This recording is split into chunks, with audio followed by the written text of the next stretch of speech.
sul movimento con se stessi e con gli altri mi riporta a uno stato un po' animale, istintivo del mio corpo. What inspires me to move can be a feeling from the inside, like a need to express in a way that words are not allowing. It's like a sensation of both, power and full control and a complete release of control. So this moment of letting go and letting yourself be, like a vessel for something else to show, I really love that process, and it makes me feel alive.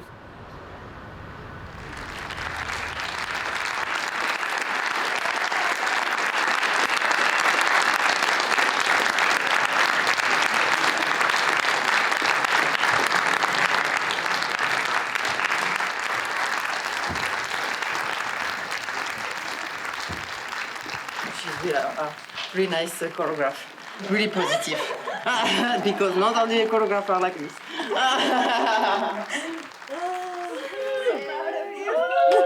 Voilà. That's Beautiful. This is the best moment that you can have. Huh? Yes.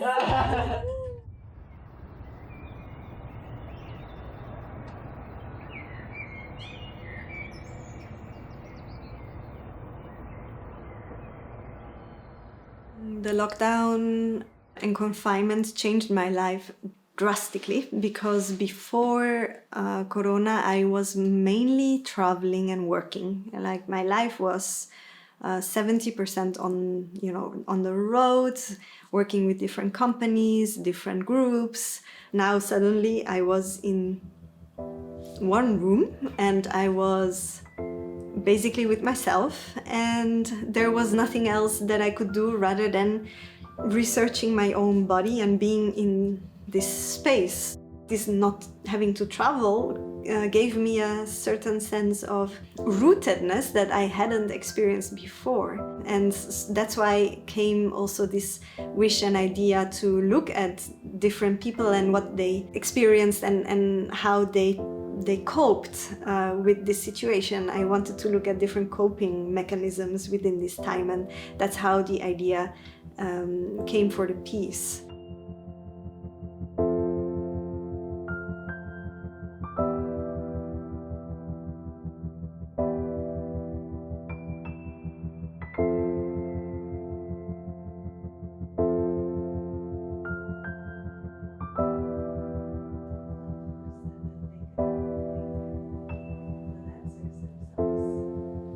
Yeah, that's also true. Yeah, but then with light you can only start at one. Yeah, so we just delay. So even more reason to prepare it very well. Yeah, for you it was also pretty clear, right? Yeah, I have to see that in the cheat also for the volumes, but the screen doesn't go away. Do you want the track? Movement is very direct. It is, for me, more immediate than language. And I grew up in the north of Italy where there were 3 languages. And I always felt that language could not express everything that I felt or how I wanted to express myself. So movement was the most immediate and direct way to show myself.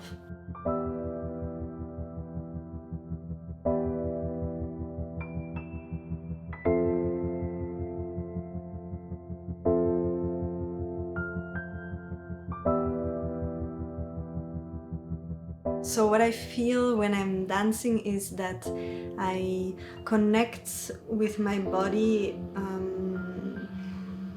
into the world. So basically I can let something else speak through me. So it is not necessarily me what I'm showing when I'm dancing, but the essence of something that just shows through my body. So you can really emphasize on the washing again and again, and never think it's too much. Okay. It's never too much. Because I did think that. So I know. Yeah. So really wash them over and over. That makes it so funny. Like my solo was quite autobiographical in the finding a new form to exist in. So that was something I literally experienced. Shortly before COVID, I ended up from a partnership of 8 years, I ended up alone, and I had to, for myself, find who am I?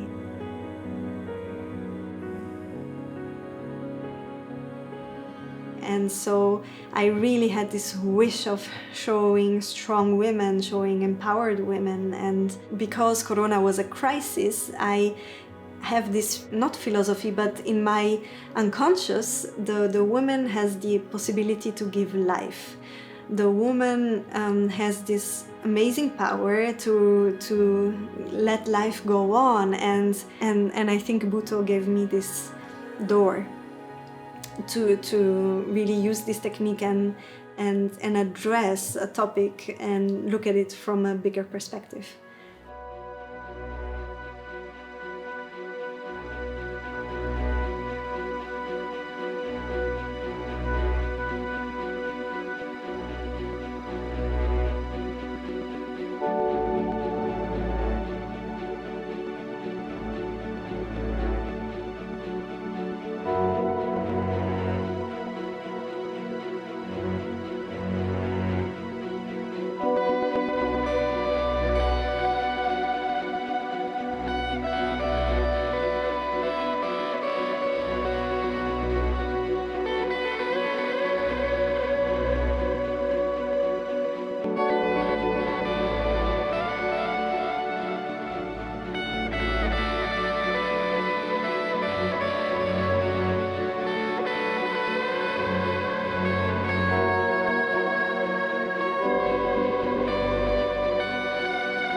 Bhutto was developed in Germany. Not many people know that. So the Bhutto movement came to existence after the Second World War. It's inspired by expressive dance. This idea to embody what has happened, the horrors of the war, the hard time, the ugliness, this trend moved to Japan. They had, like many artists in the time after the Second World War, all these traumas which a war leaves in the society to deal with. And this trauma is like a spirit, like a demon hanging in the sky. And I think the artists, they are fishing them out of the sky or out of the water.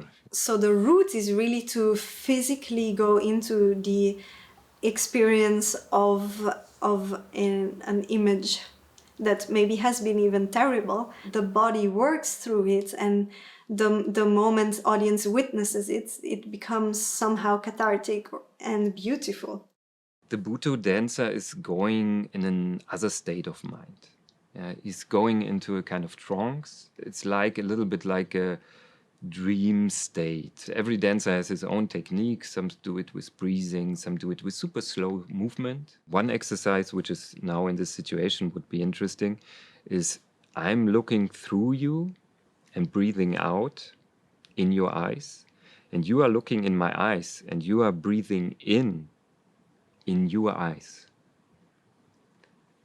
I don't know if you got that, but you imagine that your eyes can breathe. And when you do that for a kind of, let's say, just 5 minutes, it's really, you get strange connections and you come in other states of mind.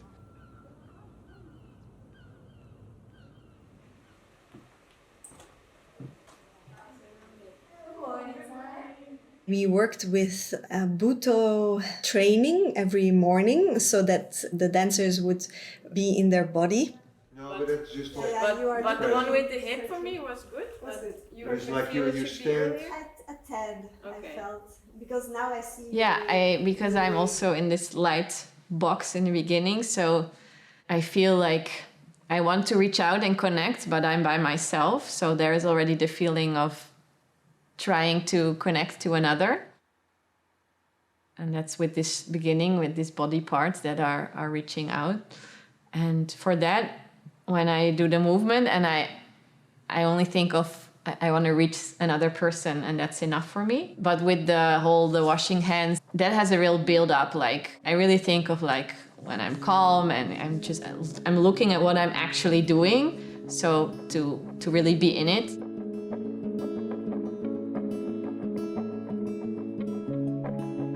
But then it develops, so I get more frustrated.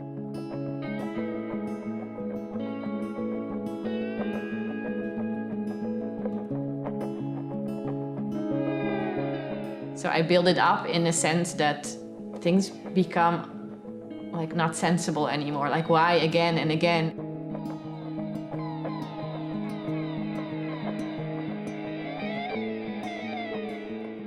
So if it's tense in the body, it's also in the emotion, so they go together.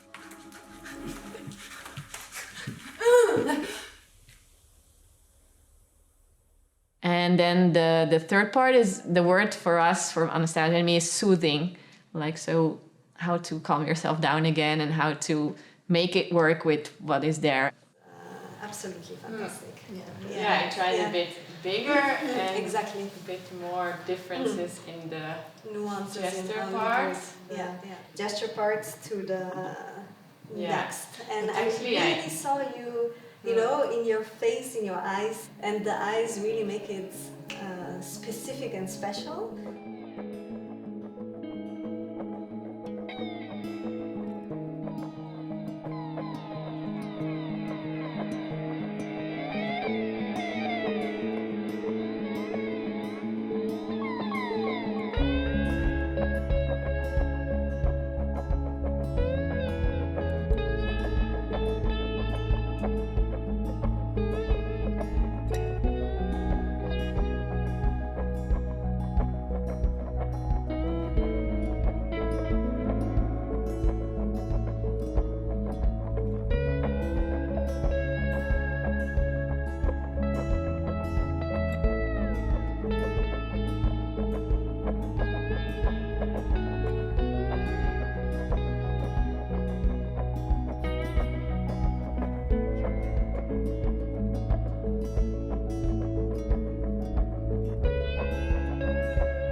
I love this quote by Anne Bogart. She's an American director, quite a famous one, and she said something like, there is place for criticism and analysis or judgment before and after the creative process, but never during. Like, that's your place or my place when I make and create, to really just throw anything out there and try it and see if it works, and then try to make it work and see the potential of things, and not bother with trying to validate the idea or, you know, have to be convinced like, oh, this is worth it or this is important, because that's so paralyzing. Finish and stop the other.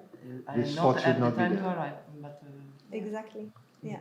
durante il lockdown, giustamente, mi sentivo mega creativa.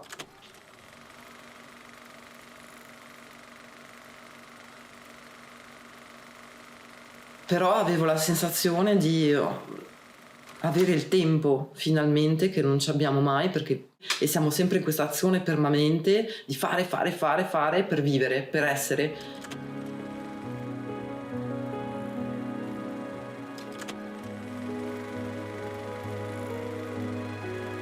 E per la prima volta mi sono detta, questo Covid ci propone di non fare, cioè ci impone di non più essere nell'azione.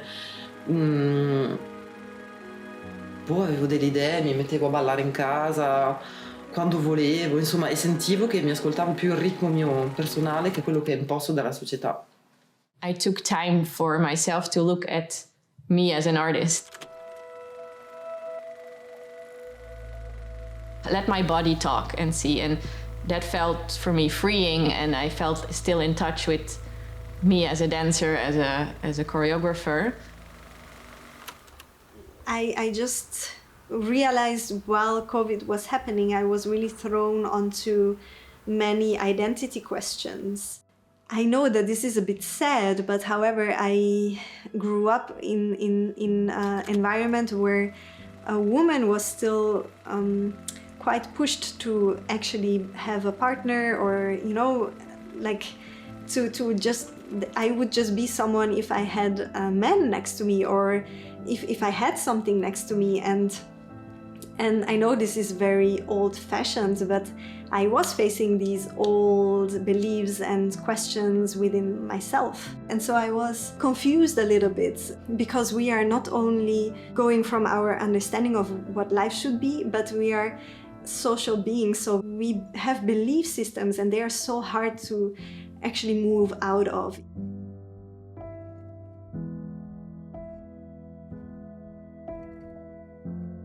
I actually came to the conclusion that individualism is not only good.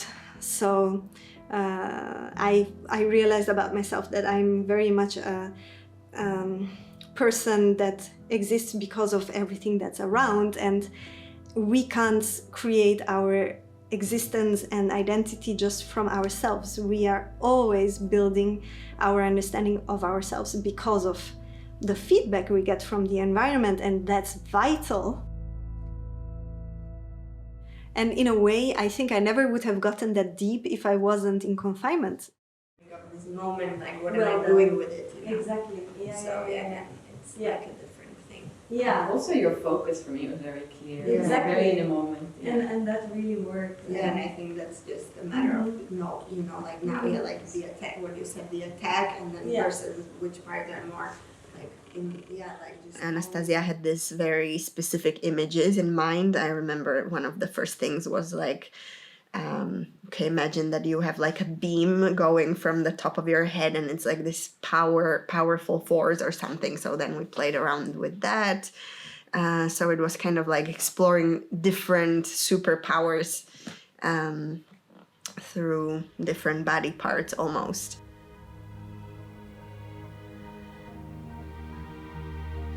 Then I gave her the image of a virus threatening her coming from behind. So like to not have that front space where you see things and you can see what comes to you, but actually there is something that you can't perceive or you can't see, and it's threatening you.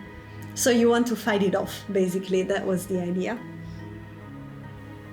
Then I gave her the idea of stepping to kill the virus. It was for me like each step would kill the virus, and so there came a stepping sequence that for me became the key of Sandra's solo, that she keeps on stepping and she doesn't give up.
We miss you. Oh my god. See you tonight. It's okay. Va bene quando arrivi. Observing also the dancers throughout this project, I observed two different trajectories. One of them was always happy, always saying the positive thing, always pushing yourself to believe in this positive thinking philosophy. And I saw this person that was always positive and positive. She was crashing again and again and again, and I was like, no, there is something else that makes you grounded or embrace life again. It's not just positive affirmations. I started to think, no, it really depends on the context that I create for me to exist in. Do I manage my working situation so that I feel replenished after it and not put down? And it's not on me to just be positive and it will be fine. No, I can remove myself from a toxic situation, and I should create a good environment for me.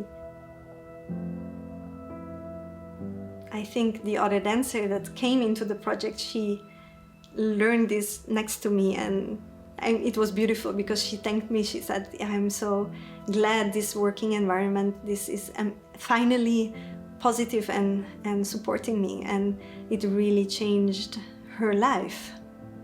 So for me it was quite important to create this agreement that when we work, and we do what's best for the work. So there is no ego involved, not from my side, not from them. Like, it's just what's best for the work. A bit further in the back. So because sometimes when It's all over my face. yeah, and that changes the meaning, and that's really a shame. Yeah. So I don't know if like we try to put the knot further back. Yeah, but it's fine, right? Se devo parlare più di personale, è vero che ho lavorato nella mia carriera con delle persone che erano dei progetti bellissimi, ma dove l'energia era negativa. Sono arrivata in questo gruppo di donne anche, dove when it's dark we see because you are so mi sono sentita al mio posto e dove potevo esprimere veramente quello che ero, e lavorando in questa positività con le altre ragazze, a me mi ha ridato la gioia di vivere e di ballare. The power of Francesca for me is like the power of life, never stopping, always evolving. However, we focused on the virus, so the first task I gave her is to imagine to be or not to be, because if we imagine the virus, it was not visible and suddenly it exploded in a country. So it's this threat that we don't really see, but suddenly it's like ever present and there. So she's like doing actions of being like super alert and present, and then suddenly they are not there anymore.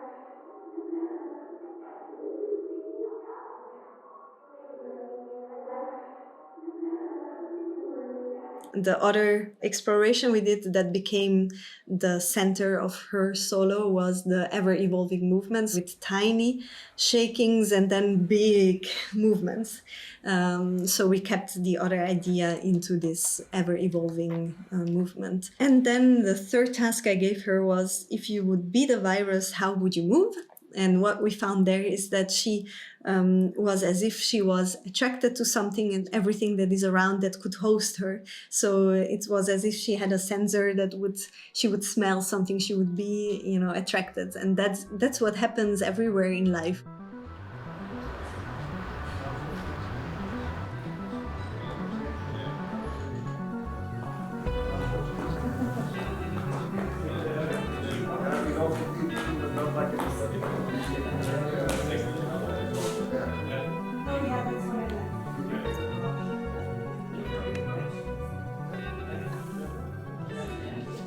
Because they don't hardly have to notice, but it could be that thing that I could actually look in their eyes when I... So very little bit audience lines. Yeah. I now have Sandra enter space, but it's really when she falls. When she falls, yeah. Because now you put it on during the first sound, and we said to put it at the end of that sound, the light.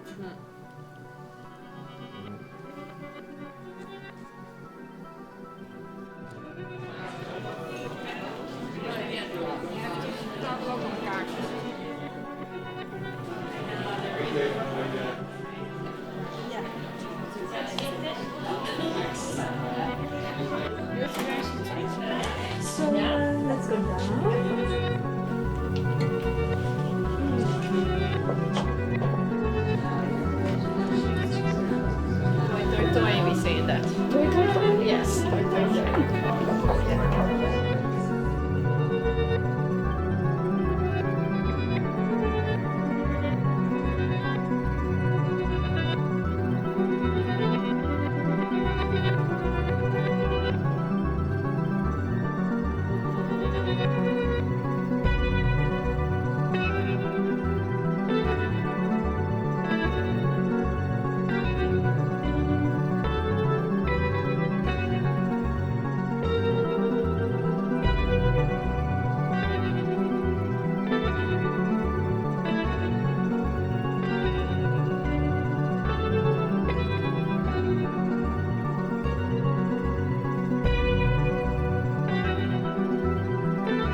Creativity is creating bridges between the soul of a person and the everyday life that someone has to live. So it has a cathartic output, or it can connect someone to other people, to oneself more. When they see something, like they can see a dancer, they feel with the dancer, they can experience something that they haven't thought of before, or that they know very well of themselves, and so there comes a mirror of themselves in another person, and that is a shared experience.